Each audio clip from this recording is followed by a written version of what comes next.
Oke, baik, sahabat semua. Assalamualaikum warahmatullahi wabarakatuh. Salam sejahtera, salam sehat semuanya, dimanapun sahabat berada saat ini di seluruh wilayah Indonesia, mulai dari Sabang sampai Merauke. Kita tahu Jawa Bali saat ini masih PPKM level 4. Yang tertinggi itu berapa ya? Saya nggak tahu ya. Saya ini diajari begini-begini. Saya agak sedikit gaptek atau kadang-kadang misinformation. Level 4 itu tertinggi atau terendah? Saya kurang tahu, tetapi yang jelas level 4 itu mall belum dibuka kalau nggak salah, dan masih sama seperti yang selama 2 minggu atau 3 minggu terakhir kita mendapatkan di Jawa Bali. Jadi sahabat semua, kita tahu PPKM level 4 ini akan sampai tanggal 2 Agustus, dan hari ini informasinya yang terpapar sampai 45.000, naik lagi kemarin 28 ribuan, sekarang balik lagi ke 45 ribuan yang terpapar, dan ini sungguh sangat berat. Kalau hal ini terjadi, ini feeling saya aja ya, feeling saya sekali lagi, ini bukan sesuatu analisa atau dari data.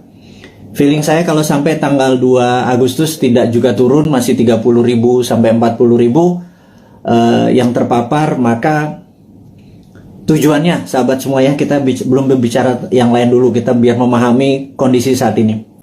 Jadi niat pemerintah mengadakan PPKM yang saya sampai sekarang lupa artinya apa gitu, mohon maaf, ngapunten pisan, ngapunten.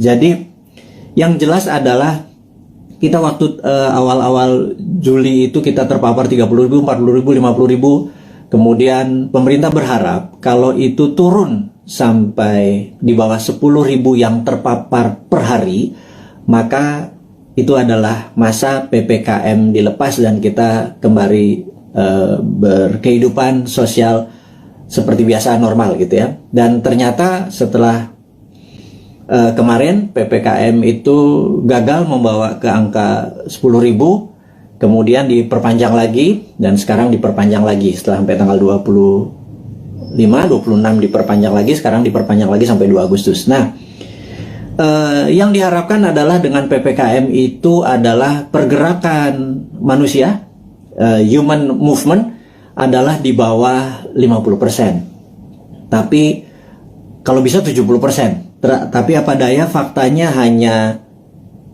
15%, alias yang 80-an persen masih bergerak seperti biasa.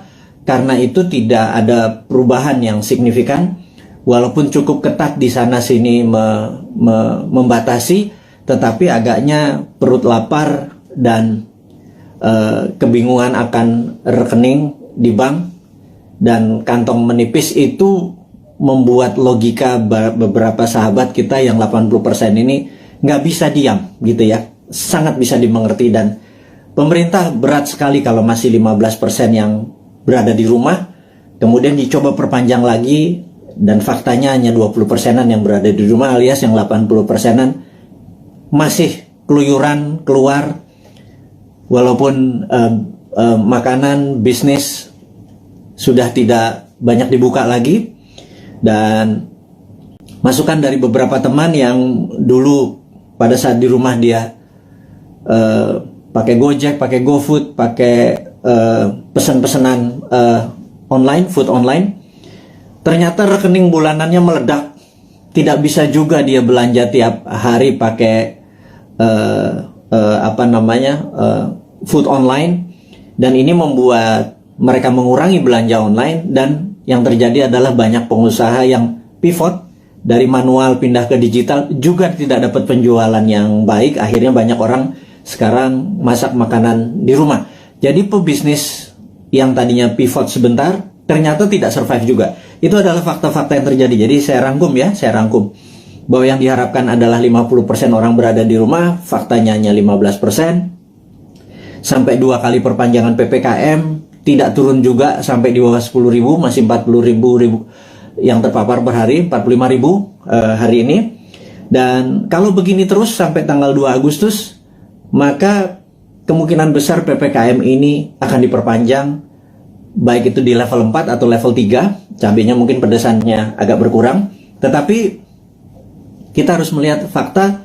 Sebentar lagi 17 Agustus gitu ya. Di sini masyarakat bergerak lagi. Jadi kalau itu bergerak lagi, masyarakat bergerak lagi, itu tidak pernah turun-turun di bawah 10.000, dan berita buruknya PPKM akan berkepanjangan. Jadi saya pikir masalah pemaparan COVID dengan PPKM ini terbukti tidak efektif gitu ya. Nah, mungkin kalau di setiap rumah dikasih duit 5 juta per 2 minggu, yang di daerah terpapar PPKM per kepala keluarga, mungkin mereka semua akan memilih diam, karena kalau mereka keluar mereka didenda 5 juta gitu ya. Kalau di dalam rumah dikasih 5 juta, jadi kalau keluar rumah di charge 5 juta. Mungkin orang Indonesia tuh memang mungkin jangan-jangan nggak bisa dipanis atau nggak bisa dihukum. Yang orang Indonesia tuh cocoknya adalah diberi hadiah atau diberi insentif. Jadi ya kepada kepala negara, pejabat saat ini, ya mbok pakai alternatif kedua, jangan dilarang. Kasih aja sudah duit, kasih vitamin gitu ya. Udah lepas aja, jangan-jangan ini pakai herd immunity, mungkin ya, karuan aja. Jadi ya vaksin diteruskan, vitamin dikasih setiap rumah, duit dikasih 5 juta sebulan gitu ya. Mungkin mereka akan manut sama pemerintah dan gagasan-gagasan ini tadi. Oke. Kemudian saya juga ingin mengabarkan bahwa kita mempromosikan yang namanya kibarkan bendera putih jika Anda atau sahabat semua punya masalah keuangan, masalah kesehatan, dan tugas sahabat semua adalah menurunkan bendera putih itu dengan menolong mereka. Jadi bendera putih itu adalah tanda bukan menyerah, bukan kalah. Itu adalah tanda Anda butuh pertolongan gitu ya. Kita bingung kalau bendera kuning nanti di sebagian wilayah dibilang kematian, tapi di daerah Makassar putih malah dibilang kematian. Tapi ini bukan itu masalahnya. Kita hanya ingin memberi signal dari sesama untuk sesama bahwa kalau ada bendera putih naik, tanya dia, tolong dia gitu ya.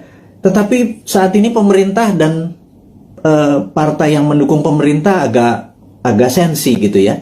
Dianggap gerakan bendera putih ini adalah gerakan politik yang menganggap kalau itu banyak bendera putihnya dianggap pemerintah ini tidak perform, dan bendera putih ini gerakannya dicoba diganti dengan memasang bendera merah putih, yaitu pejuang melawan COVID.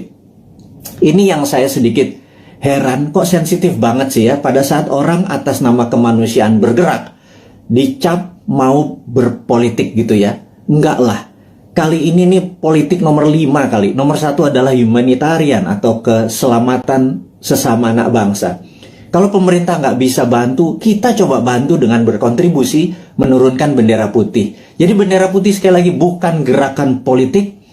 Dan kalau Anda, wahai pejabat, sekarang memutuskan untuk memasang bendera merah putih sebagai bentuk perjuangan terhadap COVID, kita dukung juga gitu ya. Bendera merah putih kita naikkan. Tapi kalau teman kita lapar, kodenya apa? Kalau ditaiknya bendera merah putih kan perjuangan gitu ya. Nah, tapi terlalu politik. Saya lagi, ini bukan politik. Nggak ada niat untuk kita yang mempromosikan bendera putih ini sebagai gerakan politik. Gerakan bendera putih adalah gerakan sosial. Tidak ada niatan untuk berpolitik. Anda aja yang menjabat. Toh 2024 Anda juga selesai semua jabatannya ya. Dan saya titip ya, tolong utangnya jangan banyak-banyak, karena kami repot bayarin utang Anda gitu ya. Sekali lagi, kami nggak akan cawe-cawe kok sama Anda ya, tapi pasti kami suruh bayar gitu ya. Dan Anda ya mbok jangan nambah lagi utangnya gitu ya. Berat loh, hampir 6.500 triliun utangnya saat ini, dan pilihannya Ibu itu juga masih ngutang lagi, nambah 500 triliun lagi.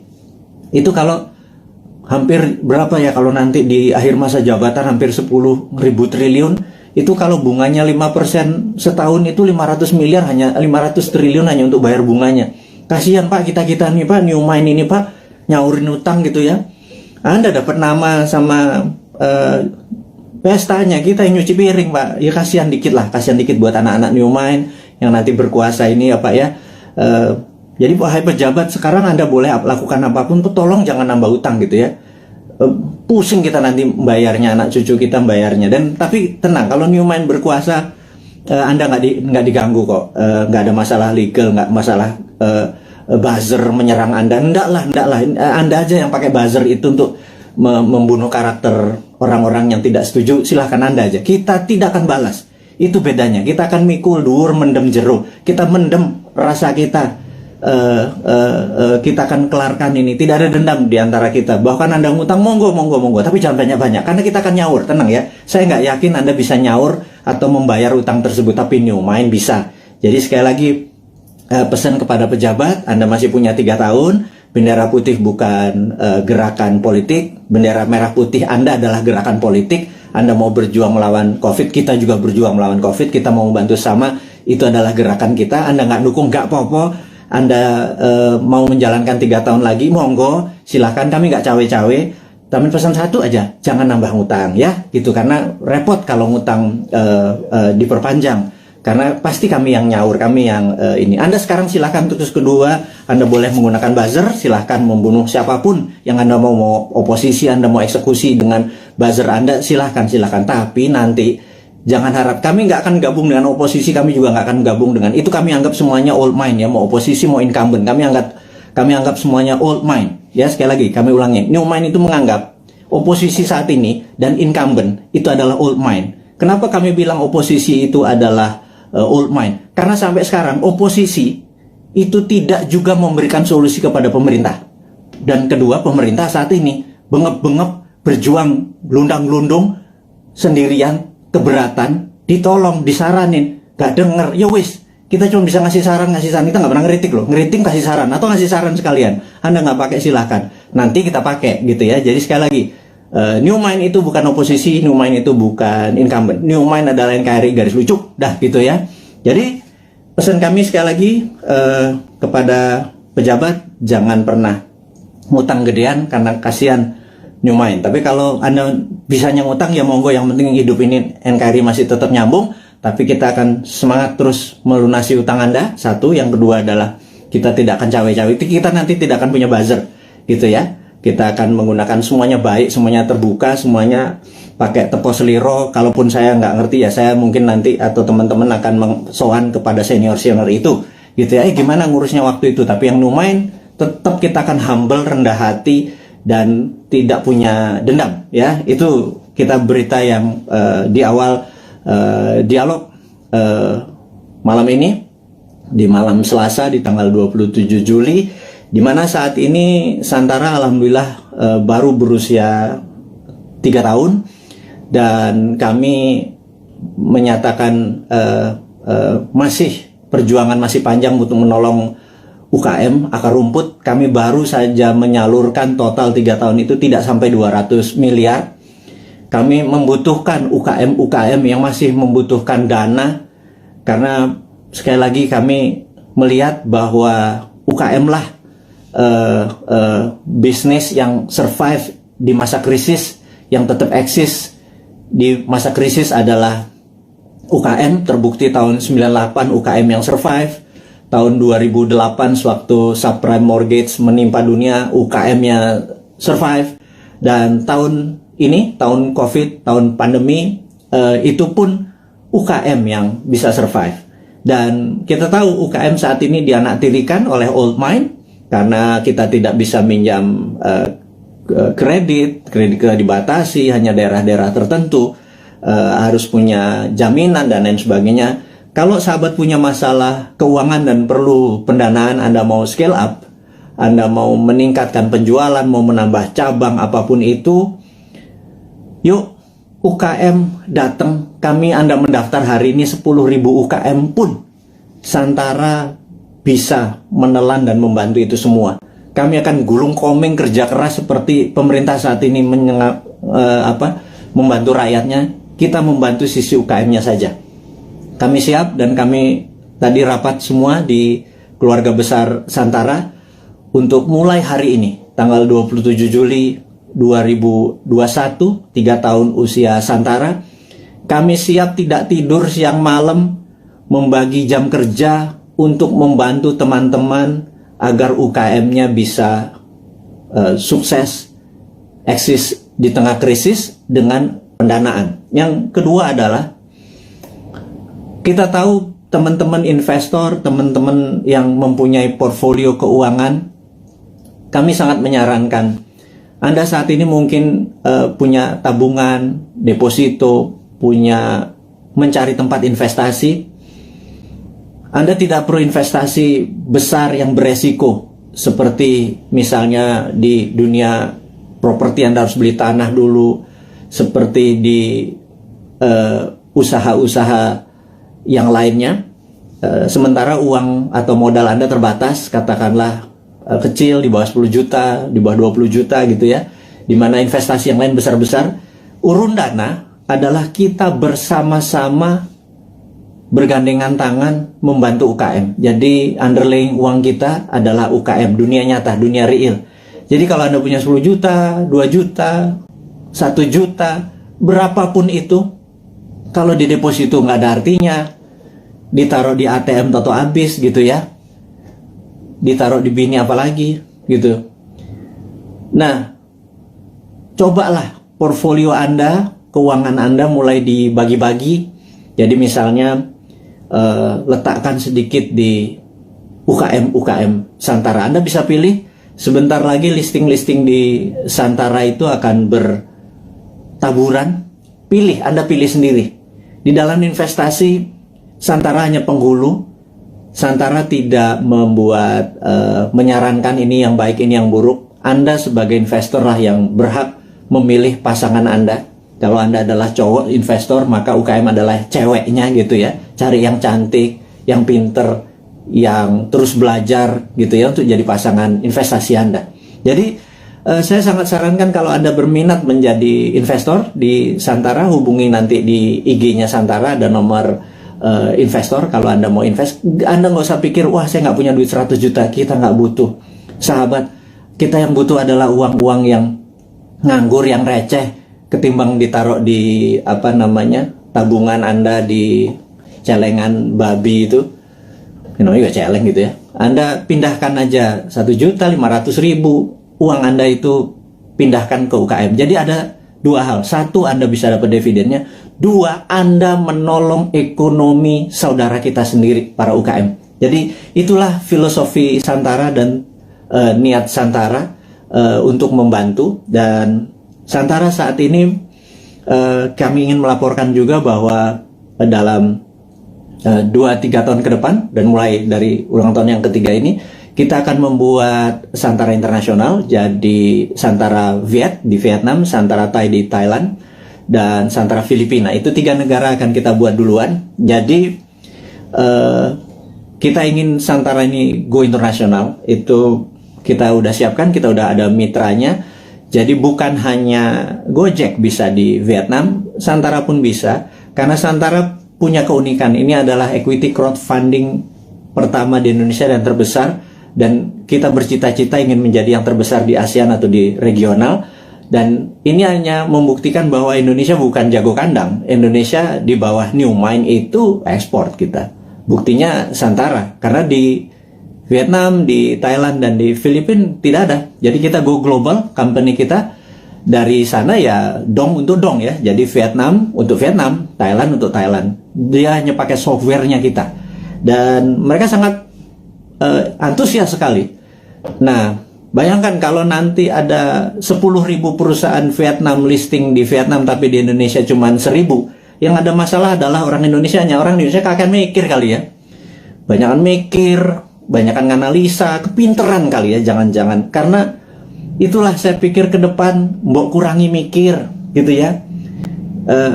Berprasangka baik, banyak baca, terus banyak berdiskusi yang sehat.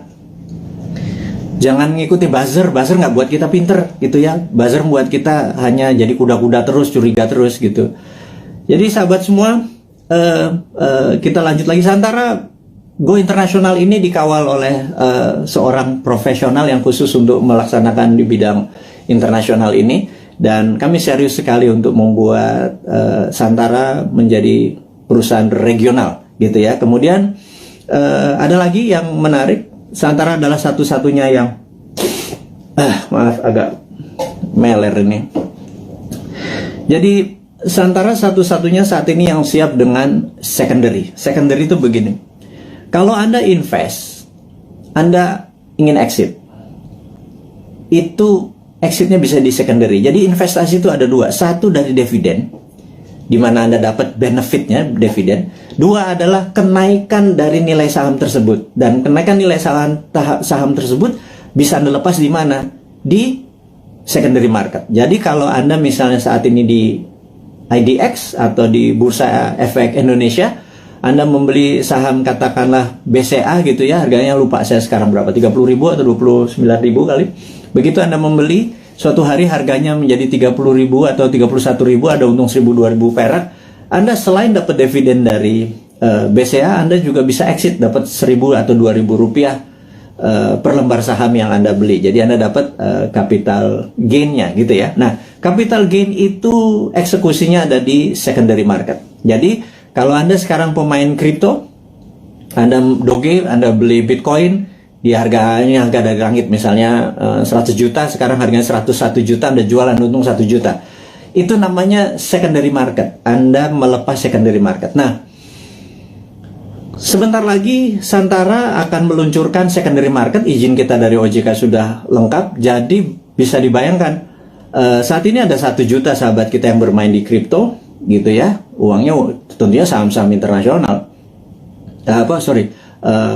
Koin-koin yang Anda main adalah koin internasional. Jadi uang Anda sebenarnya menguntungkan negara lain. Terus kemudian di Bursa Efek Indonesia juga ada sekitar 1,2 juta investor yang setiap hari ada di floor saham untuk jual beli sahamnya.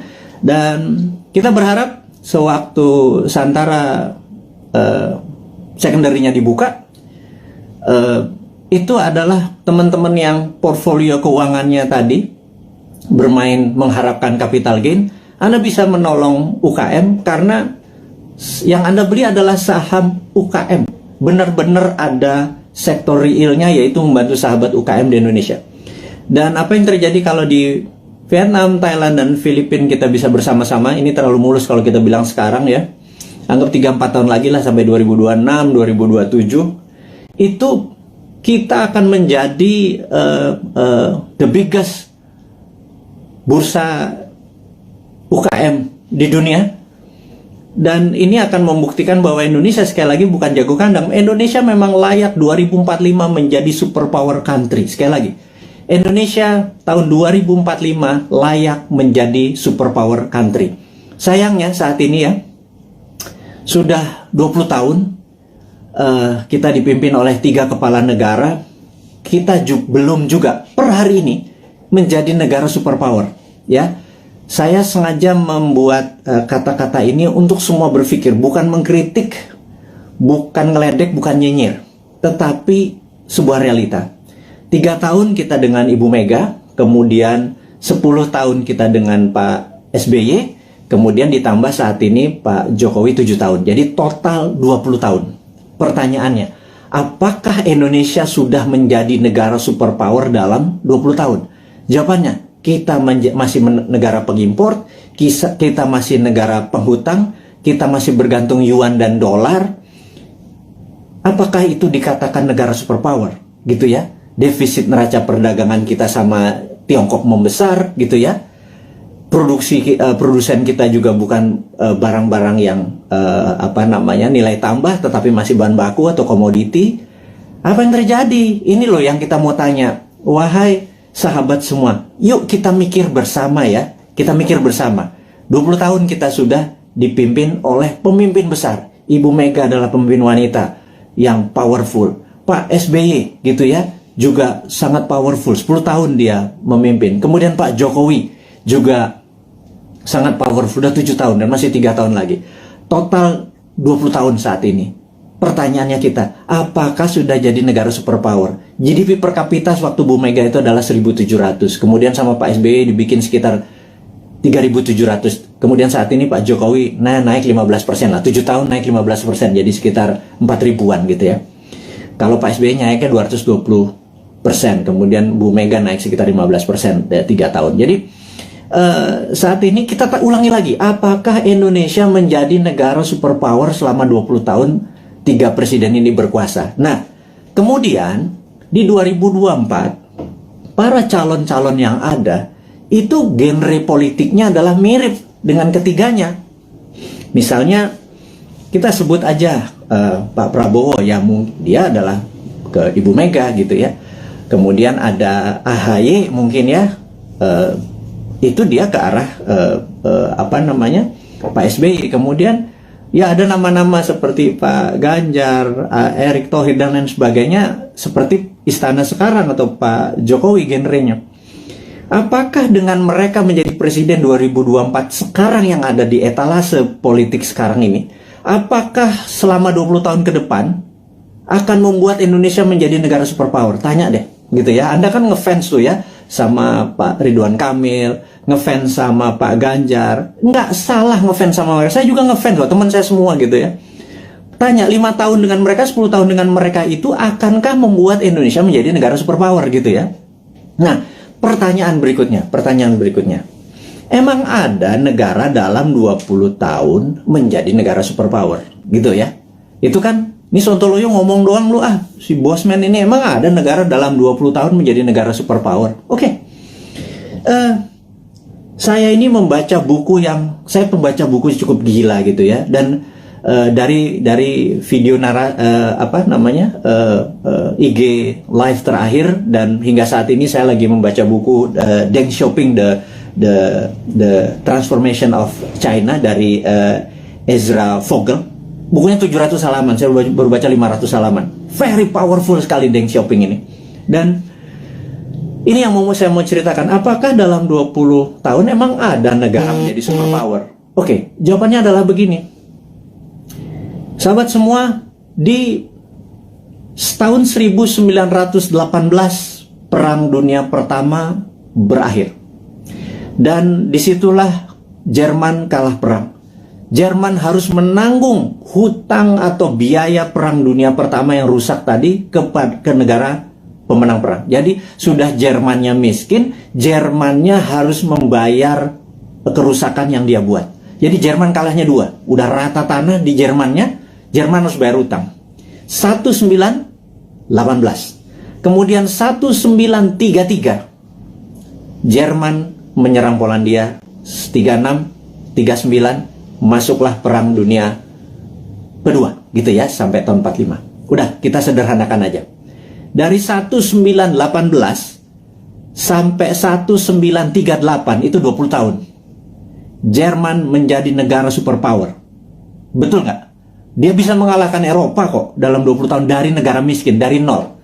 Pertanyaannya, apakah waktu Jerman selama 20 tahun itu untuk menjadi negara superpower, Jerman ngutang IMF? Jerman minjem yuan? Jerman pakai teknologinya Tiongkok? Mikir nggak tuh? Ada nggak sih yang mikir? Apakah Jerman dagang? Jual 10 modal 5. Untung 5 ditabung untuk membangun Jerman yang modern, membuat alat perang yang kencangnya bukan main, membuat kekuatan militer dan bangunan terbesar di Jerman hanya dalam 20 tahun. Saya ulangi lagi, pakai IMF, pakai ngutang, pakai yuan, enggak kan? Oke, mulai nemen ini Bosman ini kalimatnya, nyindir tapi ya biar logik lah. Pengagum-pengagum pejabat sekarang tuh biar mikir gitu lah. Bukan saya ngenyek gitu ya. Saya cuma ngingetin. Karena nggak ada yang tahu tuh, nggak ada yang ngomong juga gitu ya. Apa karena terlalu sibuk saat ini banyak cuan yang mereka harus bagi-bagi sehingga lupa belajar gitu ya. Ya wis, Bosman aja yang baca, Bosman yang belajar, saya kasih ke teman-teman semua gitu ya. Berikutnya adalah Jepang. 1945 Jepang rata tanah. Jepang rata tanah. Hiroshima Nagasaki itu rata tanah. Pusat perdagangan dia udah nggak produksi lagi. Kemudian 1964, 19 tahun, ada yang namanya Olimpiade Tokyo. Seperti sekarang ini ada Olimpiade Tokyo. Anda harus nonton. Waduh, itu atletnya model semua itu. Ada Alika Smith, ada Robin dari Kanada, ada yang Jerman. Udahlah, Anda nonton dah. Jangan kebanyakan nonton acara sinetron di Indonesia, itu nggak ada pelajaran apa-apa itu. Sekarang udah sehat, kita semangat nonton Olimpiade yang saat ini ada di Tokyo gitu ya. Oke, balik lagi ke selama 19 tahun, kemudian tahun Jepang membangun di tahun 1964 Jepang mengadakan Olimpiade Tokyo, dan itu adalah Olimpiade modern pertama di dunia. Atlet-atlet yang datang ke sana terkagum-kagum, kok bisa Jepang menjadi negara yang sangat maju gitu ya dalam tahun 64 itu. Dan kemudian tahun 80-an alias 20 tahun setelah itu, kita bicara tahun 80-an, ada Sony, ada Toyota, itu menguasai dunia seperti China sekarang. Jadi ternyata bisa tuh menjadi negara superpower dalam 20 tahun gitu ya. Nah, kemudian tahun 79 Tiongkok jangan tanya, Tiongkok rata tanah. Mao Zedong itu merusak semuanya, membakar orang-orang pinter, buku dibakar. Sampai orang yang Mao Zedong tidak sukai berkuasa atau mendapat kesempatan memimpin yang namanya Deng Xiaoping. Deng Xiaoping ini dalam pidatonya sering mengucapkan kata-kata demokrasi, sangat menarik. Demokrasi ini bukan berarti hanya pemilihan langsung, tapi demokrasi ini adalah semua orang yang berprestasi itu boleh mendapat jabatan yang tertinggi. Jadi orang berprestasi bukan karena dia membantu pemenangan terus dijadikan komisaris, bukan ya, bukan seperti itu ya. Jadi benar-benar berdasarkan merit atau prestasi, namanya meritokrasi. Nah, demokrasi ini adalah membebaskan semua orang yang berprestasi untuk menduduki jabatan penting. Nah, Deng Xiaoping memepet Ronald Reagan di tahun 80-an, dan Amerika banyak membantu Deng Xiaoping yang mengatakan dia akan mengikuti apa yang negara demokrasi mau. Ini yang saya bilang dia main tiga kaki. Kemudian dia harus memilih, dia berpihak ke Rusia, Soviet, atau ke Amerika. Dia main dua kaki. Ke Soviet sesama komunis, ke Amerika pura-pura ikut demokrasi. Di tahun 1989, Deng Xiaoping menghadapi sebuah dilema yang besar di mana demokrasinya meminta banyak korban, dan disitulah ada dua pilihan: soft power ikut demokrasi atau hard power China mulai berdiri sendiri. Akhirnya Deng memilih pilihan kedua. Disikat 10.000 mahasiswa di Tiananmen Square, dan disitulah muncul Tiananmen Papers. Jadi efeknya adalah seluruh investor keluar dari Tiongkok pada saat itu, China alone, China sendirian. Di tahun 89, para petinggi PKC, Partai Komunis Cina, memutuskan fuck IMF. Nah, kalimat gue ngomong gini nggak apa-apa ya. Kemudian dia mengatakan waktu ada Tiananmen, Gorbachev itu ada di Tiongkok. Deng Xiaoping di bukunya bilang, Gorbachev goblok katanya gitu. Nah, akhirnya benar, perestroika dan glasnost-nya Gorbachev merubuhkan Uni Soviet gitu ya. Sementara Deng Xiaoping dengan protokol Tiananmen-nya membuat China 89 ya, sendirian, semua ditinggalin sama perusahaan-perusahaan asing. Dia mulai memprinting renminbi dengan yuan dan lain sebagainya, itu udah saya lama ceritakan.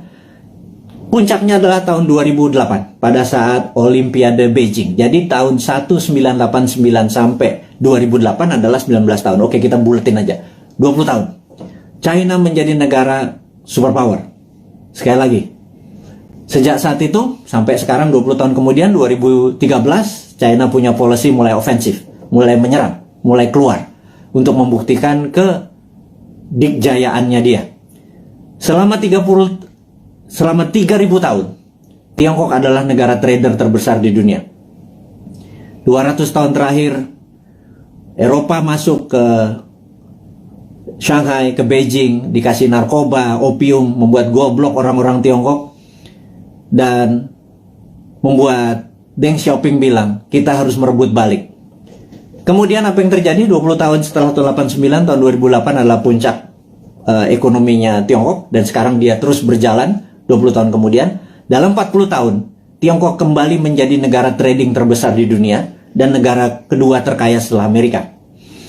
Sekali lagi, sahabat semua, ini membuktikan bahwa dalam 20 tahun harusnya Indonesia bisa menjadi negara superpower. Setidaknya road to become superpower country. Nah, 3 tahun Bu Mega, 10 tahun Pak SBY, dan 7 tahun Pak Jokowi, dia sudah do the right thing. Sekali lagi, sudah do the right thing.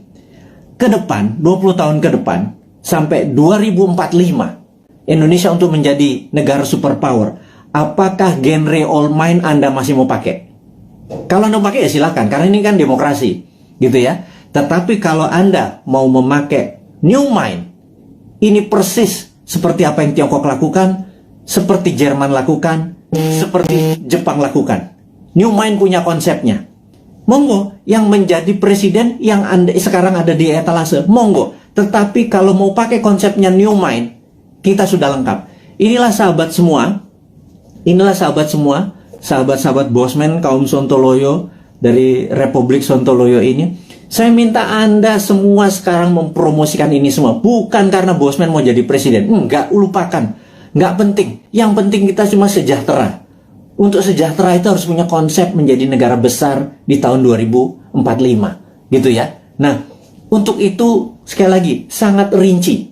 Gimana caranya? Yaitu contohnya adalah kita tahu UKM saat ini 97% angkatan kerja itu adanya di UKM. Saya ulangi lagi. 97% angkatan kerja itu ada di UKM. Gara-gara pandemi, 9,7 juta sahabat kita menganggur. Karena Pak, UKM yang terpukul. Berikutnya, UKM saat ini belum menjadikan karpet merah difasilitas oleh pejabat negara. Karena kita belum bisa berdaulat UKM itu. Padahal ada lebih 50 juta UMKM ya, dari mikro, kecil, menengah, yang menghidupi 97% angkatan kerja. Jadi, kalau angkatan kerja ini mau mendapatkan lapangan kerja, bukan perusahaan besar yang dikasih pendanaannya, tetapi perusahaan UKM, gitu ya. Nah, Santara saat ini hadir untuk membuktikan bahwa konsep new mind itu berjalan. Dari kita untuk kita, dari sesama untuk sesama. Ingat, bendera putih adalah dari sesama untuk sesama. Kita nggak perlu IMF, kita nggak perlu Yuan, kita nggak perlu Jepang, kita nggak perlu Amerika, kita nggak perlu Tiongkok. Setuju ya? Dari kita untuk kita, itu bendera putih. UKM juga harusnya dari kita untuk kita. Jadi investor receh masuk 2 juta, 200 ribu, 500 ribu. Tolong angkat itu UKM. Ada jutaan UKM yang mau kita angkat. Ada jutaan sahabat kita juga punya duit nganggur gitu ya. Gabungkan semua. Santara hanya platform. Santara bukan membuat UKM besar. Yang buat UKM besar ya para UKM-nya. Yang buat kaya adalah investor itu pilih UKM yang benar. UKM itu marginnya itu jauh lebih besar dari perusahaan-perusahaan besar. UKM itu untungnya bisa 30%, 40% gitu ya.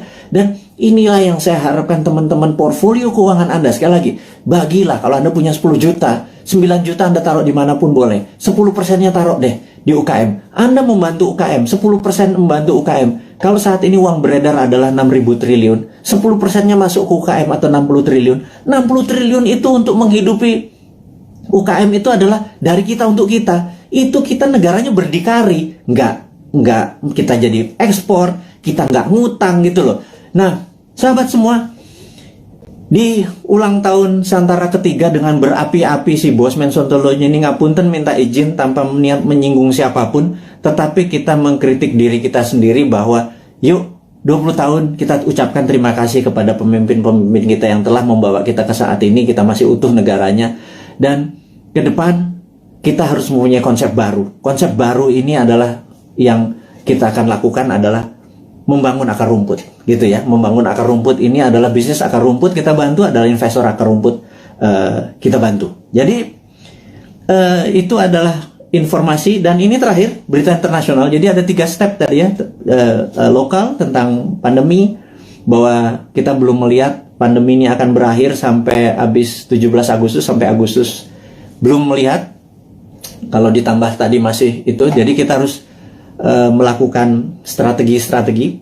Tetapi, nah ini kita harus bicara, tidak selalu sisi negatifnya. Selalu setiap hoax itu ada key, setiap jatuh itu ada naik gitu. Setiap jatuh pasti ada peluang. Nah, sahabat semua, kita mau mengingatkan bahwa kapan moment of greatness dari Indonesia itu. Moment of greatness adalah mulai Oktober 2022. Bukannya jauh ya, itu angka dekat sekali. Kenapa? Karena G20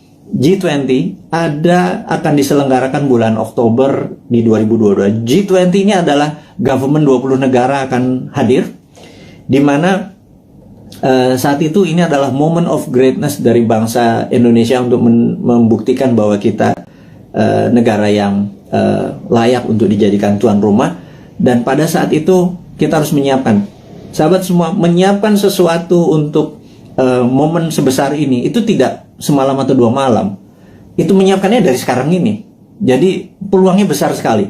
Dan kita mau minta deal dengan dengan Pak BUMN, Pak Erik, dengan Pak Sandiaga Uno untuk acara G20 itu 80%-nya adalah UKM yang memberikan kontribusi bantuannya gitu ya. Nanti kita akan deal bersama-sama nih. Kemudian ada berita internasional sekarang. Kita mau duluan. Nomor 1 adalah kita menginformasikan bahwa kemungkinan besar Biden akan resign. Nah ini Bosman nih kalau ngasih informasi ini rada-rada langitan sedikit. Bukan apa-apa. Karena berbisnis, bernegara, itu kita bukan hanya menyadari kekuatan politik lokal atau minat dari lokal, bahwa kekuatan asing itu patut dipertimbangkan, gitu ya. Dan kita tahu cara berpolitik 7 tahun terakhir ini kental politik lokal, gitu ya. Tidak peduli sama politik luar negeri. Bahwa misalnya kita sangat miring ke Tiongkok gitu ya. Seakan-akan di dunia ini negara cuma Indonesia dan Tiongkok gitu. 190 negara lain itu nggak kenal tuh. Emang ada negara Nauru ya, emang ada Solomon Island ya, emang ada negara Sri Lanka ya, gitu ya. Ini saya suka heran gitu ya, kok negara Tiongkok apa-apa Tiongkok gitu ya. Nah, kita cuma mengingatkan itu kan old mind, cuma satu negara yang ada di kepala mereka. Kalau new mind negara itu 190 negara gitu ya. Nah, kita harus melihat bahwa kemungkinan besar Biden akan resign. Hanya sekedar mengingat bahwa kita tahu Trump waktu kalah itu ada yang mengatakan 4 negara bagiannya direkayasa. Dan pada saat malam sebelum pelantikan Biden melakukan lobby, dan ini saya ceritakan kepada sahabat semua, ke Pentagon. Dan Pentagon agaknya mempunyai limit terhadap Biden karena dia dianggap lemah. Dan Amerika tidak bisa menang perang lawan Tiongkok kecuali Biden dilengserkan dengan alasan kesehatan. Ya, ini sekali lagi. Kemudian naiklah Kamala Harris, dan ini kuncinya. Siapa yang jadi wakil presidennya Kamala Harris? That's the key. Saya nggak bisa kasih tahu sekarang karena saya emang nggak tahu. Tetapi ini harus menjadi perhatian sahabat semua, jadi bahan renungan bahwa oh iya, bernegara itu ada negara besar gitu ya. Karena dolar saat ini menguasai 65% transaksi dunia, dan itu namanya Amerika. Yuan saat ini cuma 1%-an yang namanya Tiongkok gitu ya. Terus kenapa transaksinya pakai yuan? Kita juga nggak ngerti kadang-kadang. Terlalu pintar mungkin ya, karena banyak prestasi. Jadi kita yang nggak nyampe ilmunya. Oke, kemudian kita mau mengingatkan adalah begitu Biden nanti resign atas nama kesehatan, maka di sini Tiongkok yang mulai ketar-ketir. Jadi Tiongkok memang waktu kemarin PKC, Partai Komunis Cina, merayakan ulang tahun ke-100, Xi Jinping dengan retorik, dengan pidato yang orasi luar biasa, mengatakan bahwa akan memenggal kepala negara yang membuli Tiongkok. Dan ini kata-katanya sangat ofensif gitu ya. Jangan-jangan kalau gue yang jadi presiden dipenggal duluan sama dia, karena kan gue ngebully terus dia kan, gitu ya. Ngebully sebenarnya bukan anti Tiongkok. Kita akan terus bermitra dengan siapapun. Kita akan tiru bagaimana Tiongkok jadi besar, tetapi kita bukan negara yang dirugikan. Buktinya saat ini trading kita dengan Tiongkok adalah Tiongkok yang surplus, kita yang defisit. Jadi kita kalau menjadi presiden nanti, kaum Newman bilang kita harus impas dong. Jangan lo yang positif, kita juga harus positif atau impas. Jangan kita yang defisit gitu ya. Tapi itu perlu strong lobbyist gitu ya, bukan yang mimpin lobbynya adalah diplomatik NKRI garis lurus, bukan trader gitu. Kalau trader ya negara untung rugi nggak peduli, yang penting kantong gue tebel gitu kan. Nah itu ya itulah, siapa yang masih memuja-muja orang-orang itu, Anda harus ingatkan suatu hari Anda tidak menjabat gitu ya. Nah tapi ingat, kita bukan tipe balas dendam, gitu aja bedanya New Mind. Kemudian kalau kedua, Xi Jinping mengatakan bahwa dia akan melakukan aneksasi Taiwan, Hong Kong, dan Macau. Kemudian dia juga menyiapkan 100 silo dengan hulu ledak nuklir. Silo adalah tempat peluncuran roket berkepala nuklir. Ini menunjukkan Cina benar-benar ready untuk war. Nah pertanyaannya, apakah akan terjadi war physical? Di sini kita mau mengingatkan bahwa sewaktu kita melihat dari sisi Amerika, apakah Amerika akan melakukan naval war? Karena perang China sama Amerika battlefieldnya atau tempat perangnya adalah Laut Cina Selatan. Karena perangnya laut, maka perangnya naval. Naval itu adalah perang kapal. Jadi kapal Amerika mungkin mepet sampai China, Tiongkok sisi barat, sisi timur. Kemudian sebelum mepet tersebut, roket-roketnya Tiongkok langsung mukulin kapal di navinya kapalnya Amerika. Tapi kayaknya nggak mungkin, karena itu tidak berefek kepada mainlandnya Amerika. Dan perang di laut itu mahal, gitu ya. Perang di laut itu mahal. Jadi sahabat semua, apa yang dilakukan kalau perang ini terjadi? Perangnya ada dua, yang kita sebut ini perang baru. Perang baru, saya baru baca bukunya soalnya. Saya ini kaget-kaget dengan istilah baru. Saya nggak yakin para pejabat sekarang sempat baca. Jadi ya udah kita ajarin aja mereka dengan ini, namanya invisible war atau perang yang tidak terlihat. Perang tidak terlihat ini ada dua. Nomor satu, kita tahu bahwa Amerika punya angkatan ke-6 yang namanya Space Army, ya. Angkatan ke-6 Space Army Amerika ini yang perangnya nanti perang bintang atau Space War, karena dia punya orbit tertinggi. Jadi orbit posisi satelit, posisi orbit satelit Amerika itu di orbit tertinggi, karena posisi dia di atas dari 1000 satelit Cina. Kita tahu di dunia ini ada sekitar 20.000 satelit.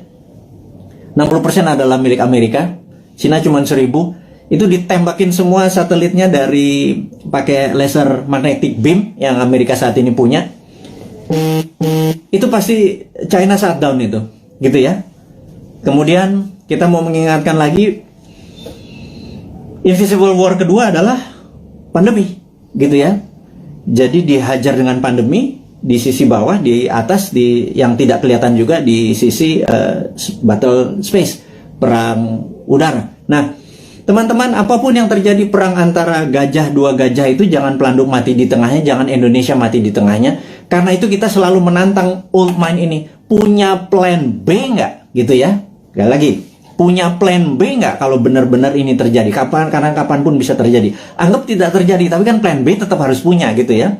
Gitu. Misalnya kita tanya lagi, kalau vaksin yang 150 juta sudah divaksinin semua warga Indonesia, tetapi tetap aja COVID tetap merajalela, punya plan B nggak? Gitu ya. Nah, kalau nggak punya plan B ini bernegara model apa sih kalian itu, gitu ya? Nggak ngerti geopolitik luar negeri, nggak ngerti pandemi, bahwa itu adalah war tool, strateginya adalah gagap, gitu ya. Kita sekali lagi, ini bukan mengkritik, ini mengingatkan bahwa kesadaran bernegara dari kaum New Mind itu tinggi. Kita ini patriotis semua nih, kaum New Mind ini. Kita nggak pernah menyalahkan tanpa solusi, gitu. Kita ngeritik barusan aja, nyinyir sedikit, tetap ngasih solusi, gitu ya. Nomor satu solusinya apa? Itu kita kasih berita internasional bahwa Biden mungkin resign, China sama Amerika mungkin eskalasi perangnya akan tinggi. Kemungkinan perangnya adalah invisible war, yang satu pakai space orbit tertinggi dan kemudian pakai COVID atau pandemi, gitu ya. Kemudian perang ini dengan COVID ini akan panjang, gitu. Pertanyaan berikutnya adalah, setelah pandemi ini masih ada perang nggak? Karena saat ini masuk perang dunia ketiga sesungguhnya. Perang dunia ketiga itu ada common enemy, ada musuh bersama. Kalau dulu Jerman di perang dunia pertama, cuma ada Jerman dan Jepang di perang dunia kedua. Common enemy kita atau musuh bersama kita saat ini adalah pandemi. Seluruh dunia kena pandemi. Jadi kita ini harusnya udah masuk kategori war dan invisible war tentunya. Musuh kita tak terlihat. Ini kita harus gandengan tangan sesama apa namanya human atau homo sapien ini, sesama makhluk yang namanya manusia ini, gitu ya. Jangan lagi bilang membeda-bedakan agama, ras, suku, dan lain sebagainya negara. Jadi untuk perang lawan pandemi ini kita benar-benar satu saudara semuanya. Nah, yang harus diingatkan lagi adalah setelah pandemi ini kemungkinan besar, dan kita udah ngomong tahun lalu, kemungkinan besar ada yang namanya climate war atau perang cuaca. HAARP atau HARP saat ini sudah mulai saling tembak. Dan dulu selama 10 tahun biasanya di Alaska antara Rusia sama Amerika. Nah, HARP ini, Amerika pernah nembakin HARP ini membuat kelangkaan gandum, sehingga gandum di Timur Tengah kurang karena tidak bisa disuplai oleh Rusia. Rusia dikerjain, waktu itu kering kepanjangan.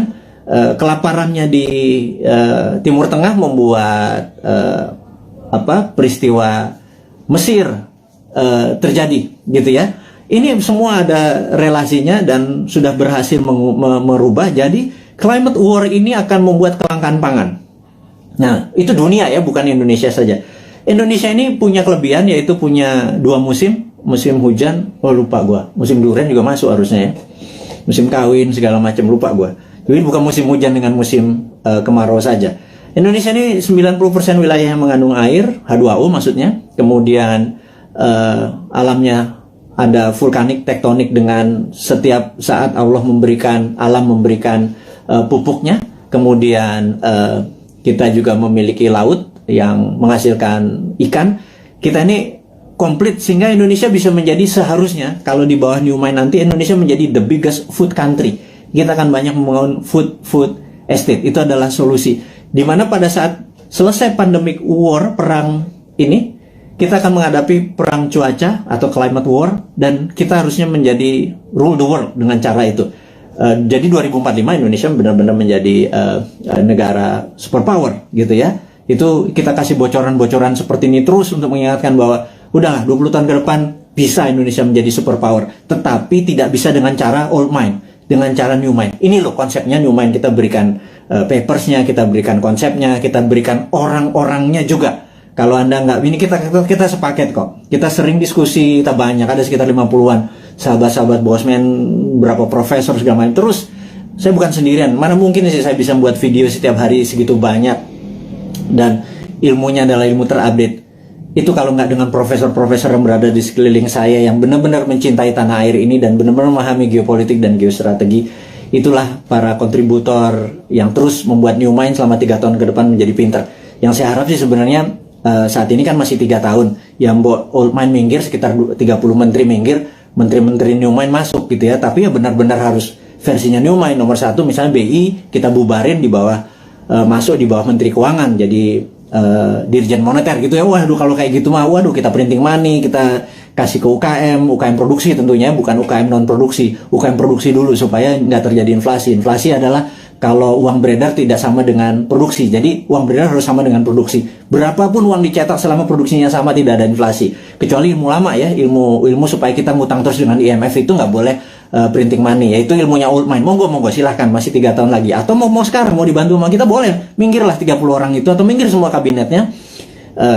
Masuklah generasi New Mind ini. Nah kalau enggak ya udah kita nunggu 3 tahun lagi. Tapi sekarang selama 3 tahun kita minteri 200 juta saudara kita debat ilmunya New Mind dengan Old Mind, kita debat, kita buka. Dan sahabat semua, Anda adalah pahlawan-pahlawan. 4.600 ini orang yang mendengarkan Bosman saat ini. Anda adalah orang-orang yang luar biasa yang punya ilmu ini, yang saya yakin Anda berdebat dengan siapapun, Anda udah punya basic ilmunya yang luar biasa. Nah, terakhir saat ini informasinya sahabat semua, entah bagaimana di YouTube itu banyak sekali cerita tentang Satrio Piningit gitu ya. Ini saya mau meluruskan lagi. Satrio Piningit adalah dulu Jayabaya menyatakan pada saat ada goro-goro, dan corona ini dianggap goro-goro yang meruntuh lantakan dunia, ini akan muncul Satrio Piningit atau Satrio yang dipingit gitu ya, dipingit, diumpetin gitu ya. Dan ada yang mengatakan Bosman ini video-videonya dia keluar tapi orangnya nggak keluar. Ini jangan-jangan Satrio Piningit. Saya bilang ini kurang ajar ini. Saya bilang jangan pernah menyebut Satrio Piningit itu Bosman. Nggak ada urusan, sekali lagi. Saya nggak pengen disamakan karena niat saya bukan begitu gitu ya. Terus ada yang bilang bahwa Pak Soekarno itu Jawa Timur atau Majapahitan, Pak Harto Jawa Tengah atau Mataraman gitu ya. Kemudian Pak SBY adalah Jawa Timuran, Majapahitan, Pak Jokowi Jawa Tengah, Mataram. Sekarang sudah masanya balik lagi ke Jawa Timur, Majapahitan, Bosman, arek Jawa Timur, terus cocok Majapahitan. Saya bilang lo gila lo, analisa kayak gitu jangan ya. Tolong hal-hal seperti begini jangan diucapkan karena itu nggak penting gitu ya. Memang itu folklore atau cerita rakyat. Oktober 2022, yuk kita bareng-bareng membantu UKM. Kemudian kita tahu bahwa pandemi ini masih lama karena memang didesain atau pandemik atau pandemi yang diplan, yang direncanakan, ada yang ditarget. Kita terus menjaga kesehatan, dan kepada tenaga medis, tenaga kesehatan, kami semua di belakang Anda, jangan pernah menyerah. Terima kasih Anda sudah memberikan hati Anda, tenaga Anda. Saya dan kami cuma bisa mendoakan bahwa yang terbaik buat Anda, keselamatan buat keluarga Anda, terus menjaga kesehatan. Dan kepada sahabat semua di Indonesia dan dimanapun Anda berada, kaum NKRI garis lucu ini, teruslah mendoakan kita supaya menjadi yang terbaik, saling membantu sesama. Hairul kalam, saya ucapkan terima kasih. Wassalamualaikum warahmatullahi wabarakatuh.